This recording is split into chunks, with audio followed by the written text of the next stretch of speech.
bel og'rig'i, oyoq og'riqlari hamisha grijadan bo'lavermaydi. Bizning xalqimizda shunaqa tushuncha bor, bel va oyoq og'risa grija bo'ldim deb tushunishadi. Grijadan tashqari juda ko'p kasalliklar bor. Masalan, bugun bir bemorimiz kelgan. Bu bemorimizda umurtqa pog'onasi stenozi tashxisini qo'ydik. Lekin bemorimiz uzoq vaqt mobaynida grijaga lichin olib yurganlar, oyoqda og'riq bilan, oyoqda hozir ishlashi juda qiyin bo'lib qolgan, yura olmay. Mana umurtqa pog'onamizni ko'radigan bo'lsak, umurtqa pog'onamizning orqa kanali juda ham tor va mana bu yo'lto'r va orqa passet bo'g'imida stenoz paydo bo'lgan.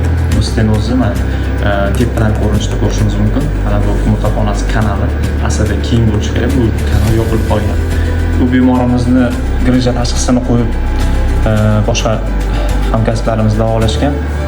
Afsuski, noto'g'ri tashxis. Mana umurtqa pog'onasi aslida qanaqa bo'ladi? Umurtqa pog'onasi kanali mana shunday keng bo'lishi kerak. O'rtada orqa miya nervlari o'chish uchun bu bemorimizda juda ham tor bo'lib, stenoz paydo bo'lib qolgan. Umurtqa pog'onasida to'g'ri tashxis qo'yib lecheni olishni maslahat beramiz.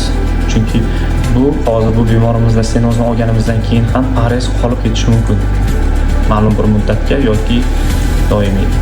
Mana bu orqa passet bo'g'imlarimizni ham qo'shishimiz mumkin. Hozir suyak rejimida ko'rsatamiz.